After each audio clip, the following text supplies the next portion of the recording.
All right, folks, welcome back to another fantastic episode of Opali Presents Know Your Pros. Today's guest, we have Andrew Silva of Support Sidekick. And Support Sidekick provides third-party software support for the world's leading CRM and project management software platforms. Andrew's work is all done remote, serving businesses in the United States and Canada. And he's been in business for 5 years now. I met him through the Zapier marketplace. But Andrew, man, it is so good to have you as a guest today. Yeah, absolutely. Thank you for having me. I love what you all are doing with Know Your Pros, and I'm excited to be a part of it. Of course, man. I mean, and I think that this is a special video that we're shooting here today because you're a guy who we use here at Opali. You have been really integral to helping us set up some of the more complicated automatic processes that we provide our clients with. And that just makes our business look that much better. Not only do we use you, but we refer you out to other businesses. And I love what we've been able to create here together. So I wanted to let you tell your story here on the show. And I asked 3 questions. Every time somebody comes on, it's all surrounding why. So tell us the story of why you decided to start Support Sidekick. Kind of what led to that?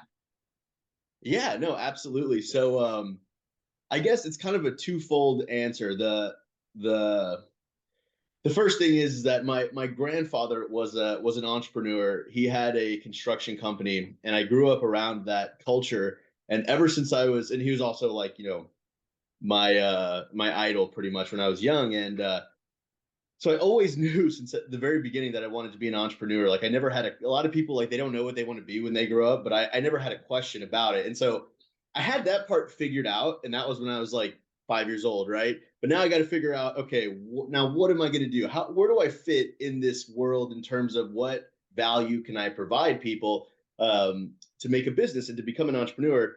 And so from there, I went to college, started working in a transportation company, doing I was always good with technology, working with information systems and helping this transportation company sort of take a lot of their processes and turn them digital. Like one of the first projects I worked on was a moving company, and they were doing like 25,000 moves a year, and they were doing them all with carbon copy paper, right? So every day we had this printer, and this printer would run, and it was like, the 3-ply carbon copy, and the movers would have to drive their trucks, which gas was not cheap, right? They had to drive them all the way to the office. They'd have to pick up their move for the next day. The customer would sign it. Then they'd have to, the next night they drop it off. So that was kind of low hanging fruit there, and I was trying to kind of fit into this company as a yuppie in corporate America, right? And so the first project that I worked on was taking it digital and putting them onto a software platform. And ever since then, that's what I've been doing. I've been looking at businesses and their business processes and helping them, implement software to manage those and to run them. And then from there, I really saw, an opportunity in the marketplace to say, hey, I want to go out and do this on my own. And that's what I did. I went to business school, and during the second year of business school, I started working full time on my own, and I've been getting after it ever since.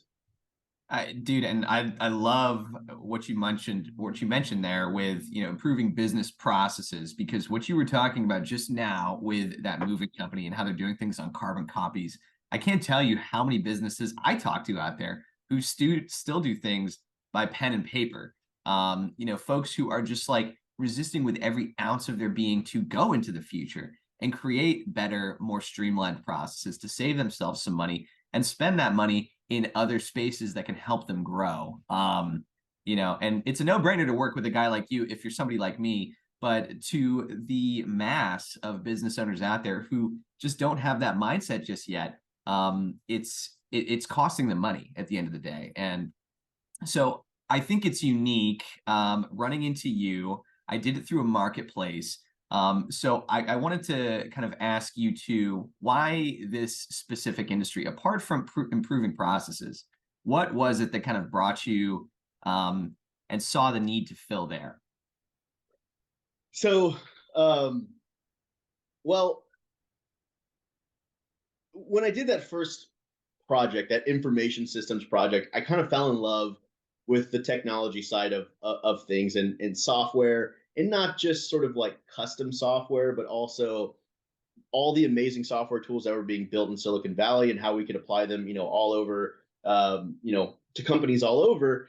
And so I kind of knew that that's what I wanted to do, right? I knew that technology was where I was going to go from that point forward. I knew I wasn't going to switch over and say, hey, let me start a junk company or something like that. Right. And from there, so when I was at this transportation company, I worked on a bunch of different software implementations because once I did that first project, there was a lot of value that was gained. And so we kind of took off from there. We went on to build an online booking tool. We went on to build, to implement a brand new ERP system. And when I implemented the ERP system, it was kind of a killer piece technology. So probably a lot of the businesses that you worked with utilize QuickBooks. Well, when you get beyond QuickBooks and your company is slightly larger, you go to a software. There's not that many tools out there, and one of them is called NetSuite. And then beyond NetSuite is like the SAPs and the Oracles of the world. Well, I did this implementation of NetSuite for the company, and it's very expensive to implement NetSuite, and it's a big jump. Like you'll have these entrepreneurs, their businesses are doing millions and millions of dollars, but they're used to spending $50 a month on or $100 a month on QuickBooks, right? And now they have to go and they have to go and spend a bunch of money on this larger ERP tool. And so I really wanted to show the value of that. Like why do bigger companies spend the money to have these tools that really can sing for their business? It's not like, let me fit what I do into this QuickBooks box. It's like, let me this is what I do. This is how my company operates. I know this is the best way because these entrepreneurs, they know their business. I want that reflected in my software. Well, you have to go to a larger tool and you have to invest a little bit more money to do that. Well, I did that. I helped implement this software, NetSuite. We used a partner and it was really expensive. But the implementation went well, which they don't always go well. They don't always, they don't always succeed, but we got it done. And we ended up with this great piece of software where the CEO could really log in and get the pulse of their business. And that, when I saw the CEO of this company's eyes, when they could just log in and get the pulse of their business, I just knew that there was a lot of value there and people were going to be willing to pay a lot of money for it. Well, once we got past implementation of this software, there's this ongoing maintenance cycle that occurs. And not just that, when these people see the value, they have more ideas. They want to do more things. They want to implement new features. But a lot of these major partners, they're really focused on implementation. And once you get beyond implementation, Right. you don't really have like a supportive group, like an IT help desk for it. And so I saw that's how I kind of honed in from this wider funnel of technology to sort of business information systems, all the way down to a support desk for software. That's where I kind of saw the opportunity, and from there I kind of ran with it, and that's kind of where I've been ever since. So Yeah. that's the gap that I fill for people is I want, when someone they have a software product that they're using and they need an expert on demand, they need a help desk to help them with these tools and to get the most out of them and to really leverage them. Right. And I think that's so important to touch on there is that having that help desk beyond implementation, because I find that when businesses adopt a new tool, they really just scratch the surface of what the functionality of it is and how to deploy it properly, not just in the short term, but in the long term and the future term, right? So, to have a guy like you, especially when you're adopting something new, and for our viewers, it might be something just as simple as like, hey, now I'm working with something beyond that pen and paper, or hey, I just bought a new CRM that I'm paying a ton of money to each month. I want to know how I can get the best out of that. And for you, I know that's kind of at the smaller end, but these medium-sized businesses, these somewhat larger businesses, they, just don't have that ongoing support. That guy they can just dial up. And I think that's what really makes you unique. When I first reached out to you, I got in touch with you directly. We text all the time, we're emailing back and forth. It's not going through a ticketing system. And I think for you, it's very personal, right? I mean, that's easily what I think is most unique. But, if I could ask you that last question here, what is it that you see being unique about your business at Support Sidekick? Give our viewers that kind of take. Yeah, so I think you definitely touched on it there. Working in that transportation company, it was a moving company, and moving is a lot more commoditized than a lot of other different services, right? Like when you're looking for a moving company, you're looking at price probably primarily. And so customer service was like it was a big thing, right? Like we had to be on top of it. And so I learned while I was doing all this, learning all about software and information systems, I was also learning this white glove approach to customer service and the value of, one person talking to another person.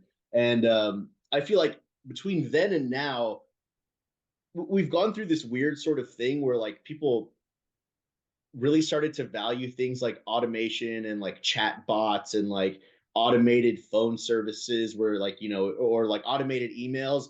And then it's kind of gone on a decline because people still want to be able to talk to a person. And so I decided for my business, I want to give that personal support. I don't send marketing emails, for instance. That's one thing I don't do because I want any email to feel like it's coming from a person and not a company. Right. And that's the philosophy around all of it. All of the support is you're speaking to a person, you're getting the personalized customer service and the value in that personalized customer service. It's not just that you get please and thank you, right? It's also that this person is going to have, and the person is myself and my employee, is that you're going to have a someone who really understands your business, which is important. If you've ever done an implementation where you've worked with a large agency, or maybe you've worked with the customer service team at that company, not to sound like a cliche or a broken record, but you can become just a number to them. And Right. that's really what I wanted to avoid. And that's because I've been on the other side of the table where I've been a company man and I felt like that, where I'm like, whoa, whoa, whoa, whoa, whoa. We just paid you $150,000 to help us implement this, and now I feel like we're strangers. Like, whoa, whoa, whoa, like what happened here? Like, I need help. And that's the problem that I wanted to solve. So I think that is the primary unique, is that um, you know, you can grab me by the ear, and I'm going to help you whenever you need help. And these Right. tools are important to people. You may not be important to, may not feel important to the major software company, but I understand it's important for you and your business and your livelihood and your employees. And I want to treat it with that urgency and that respect. And I think that's one of the primary things that you're going to get from me. Right. Well, I mean, I know you said that you don't send marketing emails, but I think that you're a pretty savvy branding guy, because when I look at the Support Sidekick logo with that red help box right there, I mean, that's what you're going to be able to get out of Andrew Silva here at his company. But I think that's massively helpful. So, Andrew, we're a little bit over time, but I want to let you at least plug the company, tell people how they can get in touch with you if they're looking to improve a system that they've got in place at their business, or how you can help them. Got it. Yeah. So please go to my website, supportsidekick.com. You can find me on the Zapier Experts Marketplace. You can find me on the Airtable Experts Marketplace. I know Henry described what I do, but more specifically, if you're using a tool like Monday.com, Asana, Airtable, Salesforce, NetSuite, and you're looking to get more out of it, and you're looking to really get more leverage, reach out to me and I can help you get that leverage that you're looking for and make that software sing for your organization. Make that software sing, man. I love that. He's the guy that Opal I trusts. He's the man that I trust. He's Andrew Silva. He is Support Sidekick. Thank you, Andrew, for being a guest today on our show. Absolutely. Thanks for having me.